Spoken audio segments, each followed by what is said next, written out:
This review has been brought to you by Unique Performance. Also by GrimmSpeed, a mark in innovation. Hey guys, today what we're looking at is the GrimmSpeed PnP'd exhaust manifold for the Genesis Coupe. Well, all my videos are about the Genesis Coupe, so I probably don't need to say that anymore.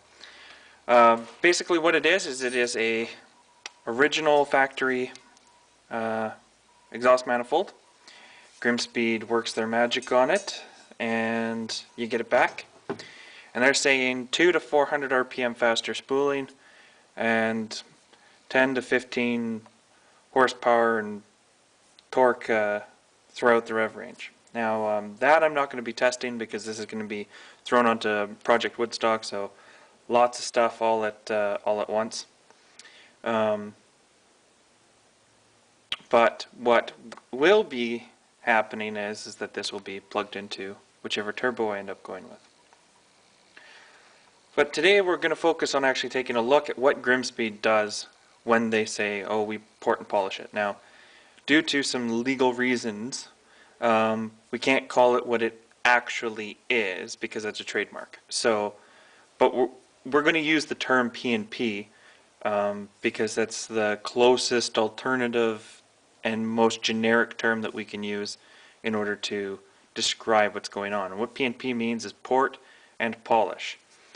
Porting is the act of making the orifices gasket matched. Also, you can call it gasket matching. But that's what porting is. Porting is making this the same size as the gasket that you'd be using.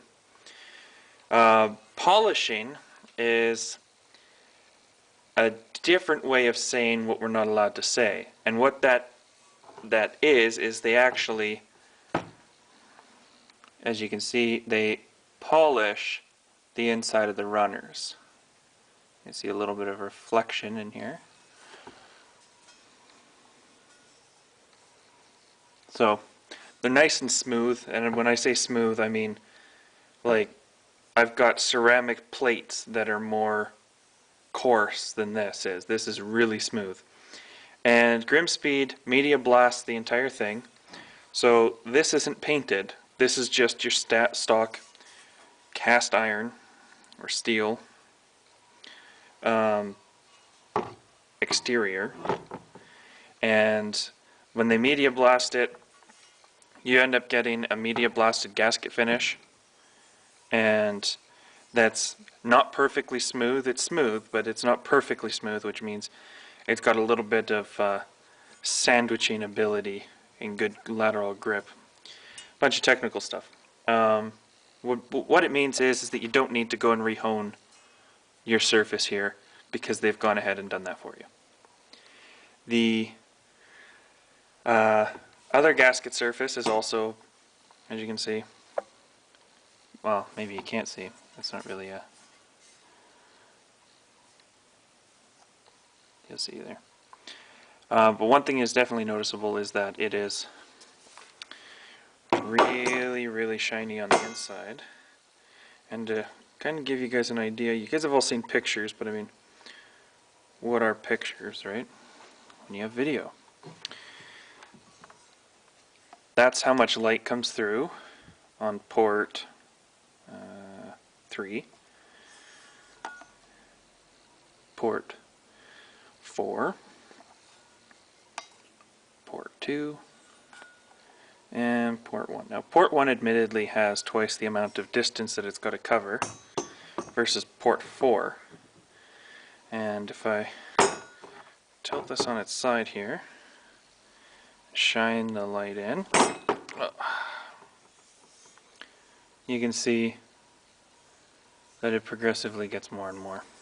But light isn't a measurement of flow. Light is just the reflecting ability. But it's shiny enough on the inside and smooth enough on the inside to reflect light from here down in port 4. And if I shut this overhead light off, here's port 4, and you'll see they're all illuminated from the other side. And despite the fact they're illuminated, they still reflect the image of my finger.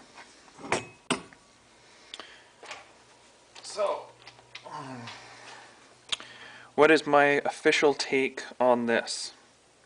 Or when should you consider doing this versus, say, a tubular exhaust manifold? Well, a tubular exhaust manifold does something a little bit differently than what this would do. What this does is it's maximizing efficiency. And that's all PnP'd really is about, is maximizing efficiency.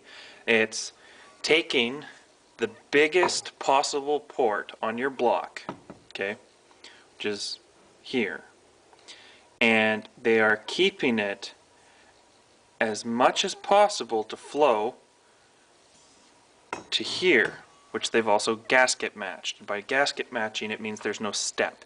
It means that the exhaust coming through here is able to come into this part and drive your turbine on your turbo. But there's no step, so there's no distortion. No distortion means more laminar flow. The more laminar flow, the better it is for your turbo. During valve overlapping, when boost pressure is actually going straight through your cylinder and into your exhaust manifold, okay, now that happens because the Genesis does overlap the valves a little bit. It means that you're not going to get a restriction, which means you're going to purge more exhaust gases out, which means you can get more fresh air in there, more burnable air, and you're going to get a stronger combustion cycle. So everything that this does is all about improving efficiency. A tubular manifold, now I don't happen to have one here and probably won't for some time or at all. A tubular manifold does something completely different. It rearranges the exhaust pulses that come out. Now, this is port 1, because when you've got it, you're looking at your engine from underneath the hood, this is what it looks like. So this is port 1, 2, 3, 4. You've got firing order of 1, 3, 4, 2. So basically you're going whatever. Either way. But this is set up not necessarily in the most efficient for driving the turbine, because as this pulse is coming through, okay, this pulse is going to start coming. And when it happens, this is the shortest run, so it's going to get there first. This one's coming along. This one's here though, as this one's starting to come out, and that one goes first. So you actually get exhaust pulse of 3, 1, 4, 2, which is different than your firing order. So it can be a little bit of a exhaust gas clusterfuck there. What a tubular manifold does is it makes all of these equal, which means your exhaust pulses are going to be the same as your firing order. Is it necessarily the most advantageous method of transferring exhaust gases to the turbine to drive the turbo? No, but it does a little bit more than what I'm explaining, which gives you different profile for how the turbo spools up, how the boost is generated, and the amount of back pressure or the amount of negative flow you have coming from the turbine, as you're going to get a little bit of restriction when the exhaust gases are pushing against the turbine to leave. So all of those things kind of come into effect. If you're looking at a really big turbo, like a GT35 or something like that, you're not really going to want this, because this isn't going to be the most efficient method of delivery for your exhaust flow to that style of a turbo. But if you're going to go with something like a GT 2871 or something along those lines at 300 horsepower, 350 horsepower kind of range, I'm talking brake horsepower, not wheel, then this is going to do more than enough. In stock form, without porting it, no, it's not going to do enough because it's just not enough flow, which you'll get restriction on the, too much restriction, and you're actually going to choke the turbo. It's not going to be able to maximize the turbo's efficiency. Less efficiency, more, I guess you could say, parasitic loss in order to compress the air, and you don't want any of that on the turbine, on the compressor side, because that means less boost, more lag, and less efficiency. So all around, that's just not so good. But getting it PnP'd lets you take it that little bit more, that extra 15% that you're looking for, and really maximize and characterize that kind of thing. So that's basically what you'd be looking at with this kind of a mod. Now, I've covered what GrimmSpeed did to the manifold and dropped it a few times, and I've covered different stuff, like how this manifold would work for you. So that pretty much covers everything in this video. It's kind of long for what I was intending on it. I was trying to do concise, but I know there's going to be a lot of questions. There's always a lot of questions whenever I do one of these videos, and definitely keep them coming. If you guys have any questions or there's anything you want me to cover in particular to this exhaust manifold, definitely post up on the project Woodstock thread, or post directly in the comments below, and I'll answer them as soon as I can. Thanks guys for watching, and have an awesome time tuning.